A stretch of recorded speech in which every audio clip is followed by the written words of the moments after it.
Halo viewers, senang banget saya Titi Roman bisa nemenin kamu tentunya di Kolase. Kita telah merangkum berbagai informasi yang pastinya menarik untuk Anda. Apa saja menu hari ini? Ini dia cuplikannya.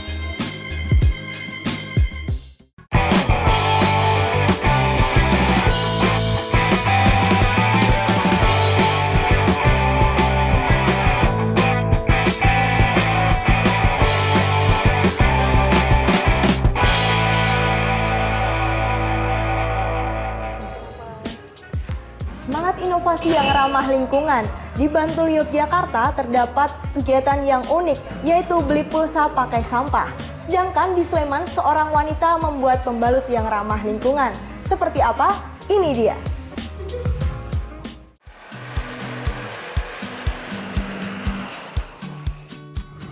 Apa yang bisa kita dapatkan dari benda ini, dan ini? Anda bisa mendapatkan pulsa elektrik dengan menukarkan semua benda ini. Bagaimana caranya? Yuk kita coba.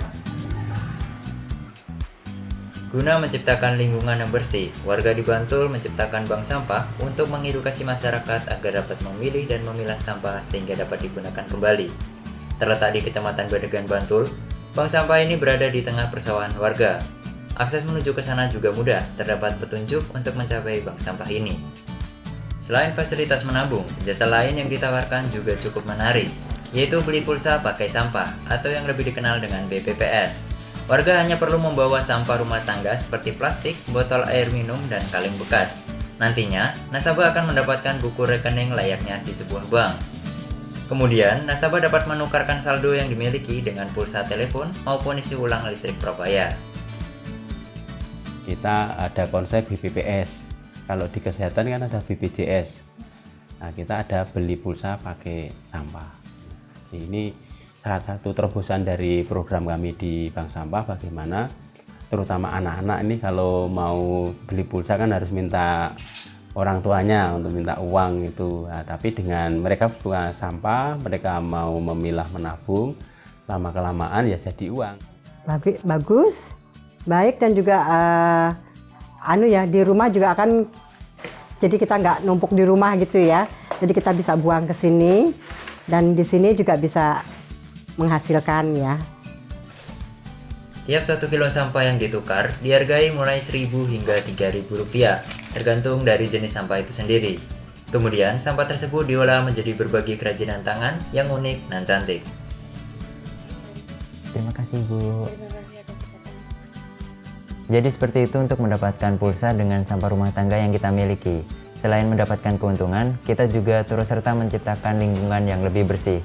Saya Jari Hafiz melaporkan dari Badegan, Bantul.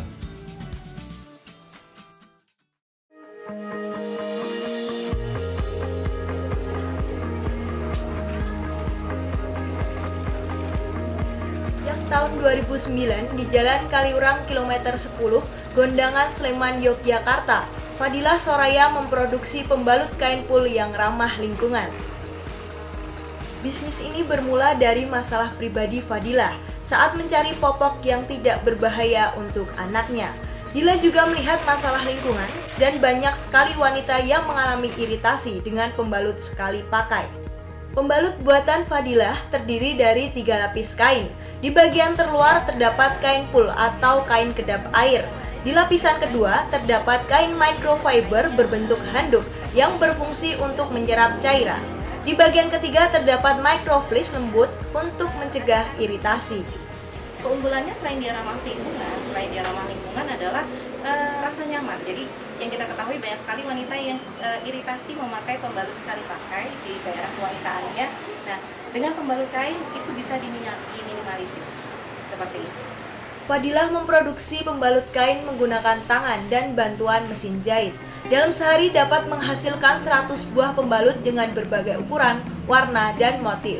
Pembalut kain buatannya mampu bertahan hingga 3 tahun tanpa zat kimia yang mengiritasi kulit. Saya menggunakan pembalut kain ini karena biar tidak iritasi dan ramah lingkungan. Fadilah memasarkan pembalut kain buatannya secara online, sehingga konsumen tidak dari Indonesia saja, tetapi hingga mancanegara. Ia mampu meraup omset Rp120 juta per bulannya. Dalam mengembangkan bisnisnya, Fadila tidak hanya berbisnis, namun sekaligus mengajak tetangga sekitar agar ramah lingkungan. Titi Rohman melaporkan dari Sleman.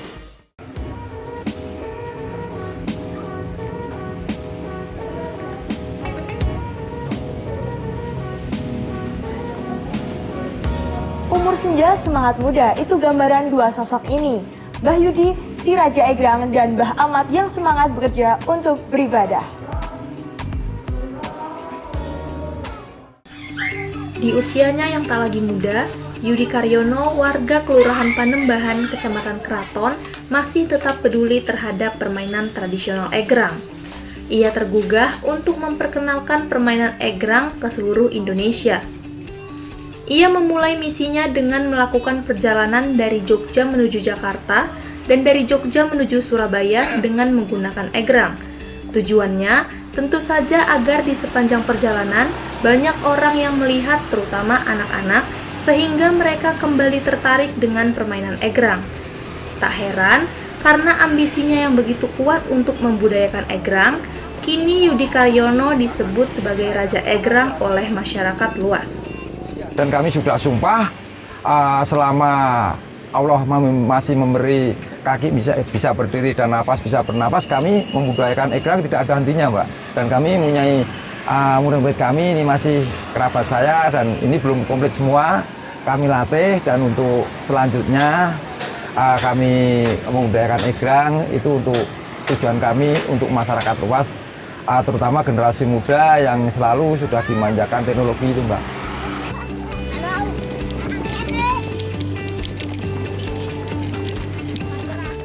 Nah, di alun-alun selatan inilah Yudi Karyono, bapak berusia 55 tahun, berupaya untuk terus membudayakan permainan tradisional yaitu egrang. Yang mana permainan tradisional ini kini sudah mulai dilupakan oleh masyarakat, terutama anak-anak. Bagaimana keseruannya? Yuk kita coba. Nah, ya diusahakan tetap jangan sampai muter-muter. Ini udah kesibukan dapat. Dian, salah satu warga kota Yogyakarta, mengaku masih familiar dengan permainan egrang. Meski begitu, saat mencoba di alun-alun selatan, ia masih kesulitan memainkannya. Lebih dikenalkan lagi sama orang-orang masing-masing tentang permainan egrang sama yang lain-lain gitu. Kayak anak-anak ini kan baru ajak kesini, baru ajak main egrang. Baru ajarin mereka itu kan cara mainnya gimana gitu. Saya dulu aku juga sering main egrang, seneng gitu.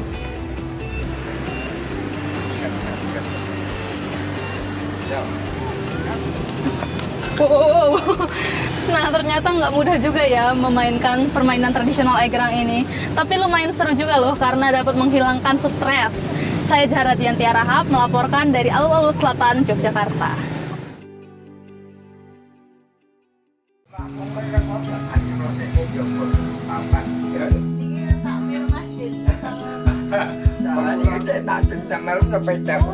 Di tengah hiruk-pikuk kota Yogyakarta, salah seorang warga miliran bernama Ahmad Dasuki yang sudah belasan tahun bekerja sebagai penyedia jasa sol sepatu. Uniknya, beliau sama sekali tidak mematok harga pada jasa sepatunya. Ahmad Dasuki, penyedia jasa sol sepatu. Pekerjaannya dahulu adalah sebagai penjual sepeda ontel. Tidak heran, di rumahnya terdapat 3 hingga 5 sepeda ontel. Beliau tinggal dengan istrinya di rumah sederhana yang terletak di daerah Miliran, Yogyakarta. Ahmad Dasuki bekerja sebagai penyedia jasa sol sepatu untuk menghabiskan hari-harinya di masa tua. Ahmad Dasuki tidak pernah mematok harga bagi para pelanggan. Beliau yakin dengan keikhlasan bekerja, ia akan dilimpahkan rezeki tersendiri oleh Yang Maha Kuasa. Rego niki ngen tuku kula legani. Ne yen ngajoroke ndandake sak pitahe. Kese mboten ngarani kula sak aweh sampean sak ikhlas sampean. Duwe nggih mang bayar, mboten duwe mboten bayar, mboten napa-napa. Nek nak dagang kula legani. Setiap hari Jumat, Ahmad Dasuki meluangkan waktunya untuk lebih dekat dengan Sang Pencipta. Selalu beribadah kepada Tuhanlah yang membuat Ahmad Dasuki tetap bersemangat menjalani hari tuanya. salut banget di zaman sekarang yang setiap orang ketika melakukan sesuatu selalu hitung-hitungan gitu, tapi bapaknya ya udah melakukan segala sesuatunya itu ikhlas kayak gitu. Jadi salut aja sih, dan jadi motivasi buat diri sendiri biar nggak males-malesan, lebih bersyukur, lebih kerja keras lagi gitu, lebih mensyukuri segala sesuatu yang dikasih Allah. Dari Ahmad Dasuki kita dapat memahami bahwa harta bukanlah segalanya. Menjalani hidup dengan rasa syukur serta selalu ingat kepada Tuhan adalah cara terbaik untuk menikmati kehidupan. Astika Daniar melaporkan dari Miliran, Yogyakarta.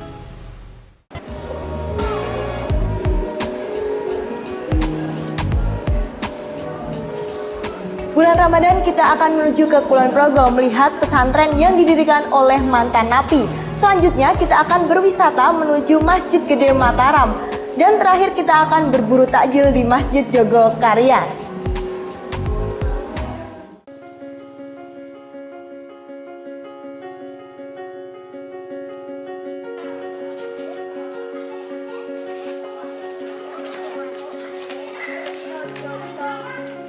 Nur Hadi Widodo atau yang kerap disapa dengan Sadiman, seorang mantan narapidana yang berhasil membangun pondok pesantren.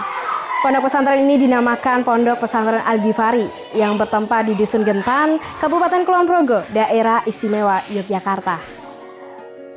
Sadiman mendirikan pondok pesantren ini dari tahun 1999 dan dikelola langsung sampai menjadi seperti saat ini.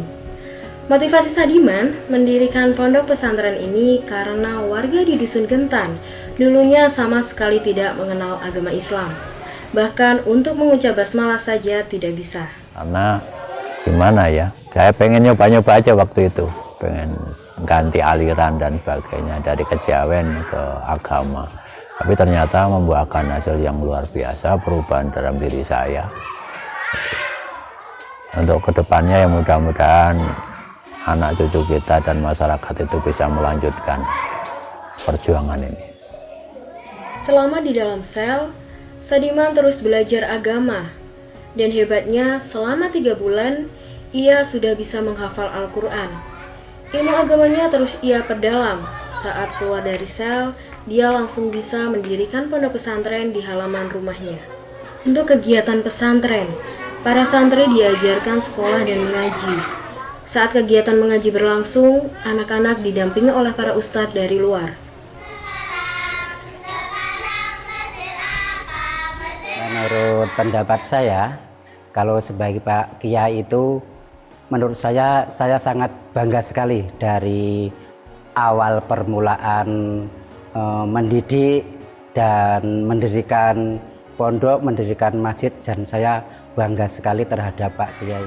Sadiman juga selalu menanamkan kepada para santrinya untuk selalu semangat, tidak mudah menyerah, dan jangan sampai meninggalkan kewajiban menjadi seorang muslim.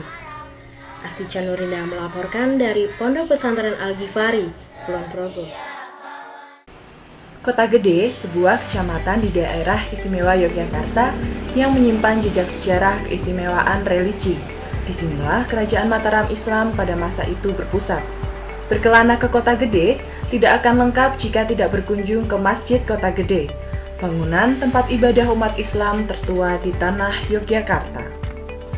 Didirikan pada tahun 1584, masjid ini kental dengan nuansa Hindu-Buddha.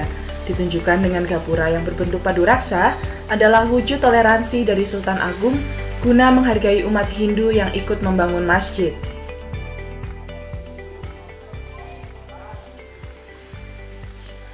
Namanya Masjid Gede Mataram. Namun, Kasunanan Surakarta pernah memerintah di daerah ini. Seperti di samping saya, terdapat sebuah prasasti yang merupakan pertanda Pakubuwono X pernah memperluas Masjid Mataram sehingga masjid ini mengalami 2 kali pembangunan. Masjid Gede Mataram dibangun dengan gaya khas Jawa. Cirinya ada pada atap yang berbentuk limas dan ruangan yang terbagi 2, yaitu inti dan serambi. Serambi inilah yang menjadi warisan dari Kasunanan Surakarta. Atas usulan satu organisasi yaitu Muhammadiyah itu untuk menambah lebar atau menambah emperan di serambi. Jadi emperan yang di sekeliling serambi ini itu dibangun pada tahun 1926 sekalian bangun dinding atau pagar jagang. Untuk penanda waktu sholat dan melengkapi suara azan, masjid ini gunakan beduk yang usianya juga sudah ratusan tahun. Beduk tersebut kemudian dikenal dengan nama beduk Kiai Dondong. Bagian inti masjid tak tonjolkan kesan namun syarat akan makna. 4 tiang yang kokoh dan berdiri menjulang memiliki makna khusus yakni sholat, puasa, zakat, dan haji. Di dalam masjid juga terdapat mimbar istimewa pemberian Kesultanan Palembang. Masjid di sini tuh unik dan unik. Jadi tuh tatanya itu juga saya belum pernah menjumpai di masjid-masjid seputar Kota Gede yang lainnya. Itu sini tuh mempunyai filosofi yang unik lah. Beda kayak zaman-zaman sekarang tuh. Kalau zaman sekarang tuh membuat tuh asal membuat. Nah kalau orang-orang dulu tuh membuat tuh dengan filosofi penuh makna. Perbedaannya situ. Mengunjungi Masjid Gede Mataram tidaklah sekedar berwisata. Pengunjung dapat menghayati nilai-nilai persaudaraan yang sudah tertanam jauh sebelum negeri ini berdiri. Menjadi destinasi ibadah, juga tempat istirahat para petualang sejarah. Mita Aulia melaporkan dari Kota Gede, Yogyakarta.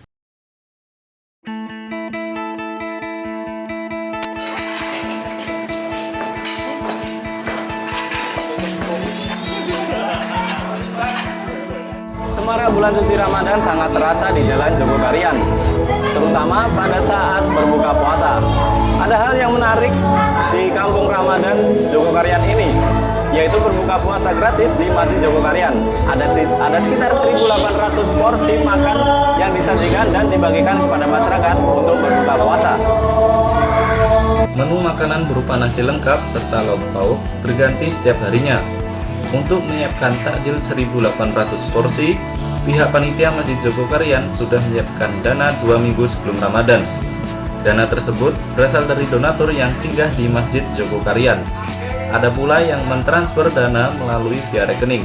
Oh, ini dulu takjilan yang porsinya banyak seperti ini dulu berawal dari dikit waktu 10 tahun yang lalu, kira-kira masih ada cuman 300-an porsi takjil. Terus lama-kelamaan ketika jamaah mulai meningkat, porsi takjil naikkan. Tahun lalu 1.500 takjil. Kalau tahun ini 1.800, tergantung sama tamunya yang datang. Ketika ada bintang tamu yang agak nasional, itu dinaikkan. Kemarin waktu Muzamil datang 2.300 saja masih kurang. Panitia Masjid Jogokarian sengaja memberikan takjil gratis dalam jumlah besar agar semakin banyak pengunjung yang datang, serta sebagai salah satu upaya untuk mempererat tali persaudaraan. Karena soalnya di Jogokarian itu merupakan, kalau di Jogja itu kan terkenal ya. Terus selain di Yogyakarta, ternyata Jogokarian itu kan terkenal di se-Indonesia. Makanya saya coba untuk berbuka di sini.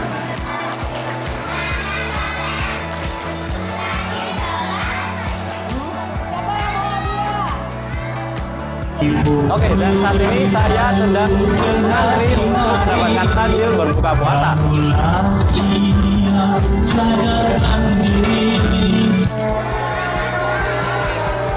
Nah, saat yang paling dinanti adalah bunyi sirine tanda berbuka puasa. Banyaknya porsi takjil yang disediakan panitia adalah bukti antusias para pengunjung menyambut bulan Ramadan. Nah, saat ini sudah waktunya berbuka puasa. Saya Ahmad Zaki melaporkan dari Masjid Jogokarian.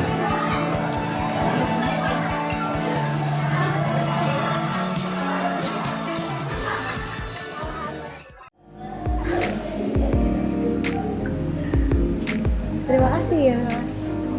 Informasi tadi sekaligus menutup kolase hari ini. Saya Titi Rohman dan kru yang bertugas pamit. Bye.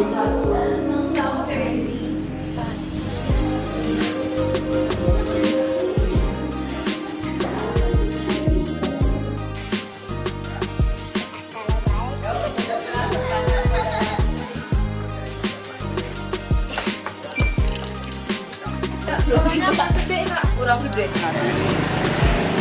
Wah, gadahan iki, Mbak. Wah, akeh kok sae, Mbak.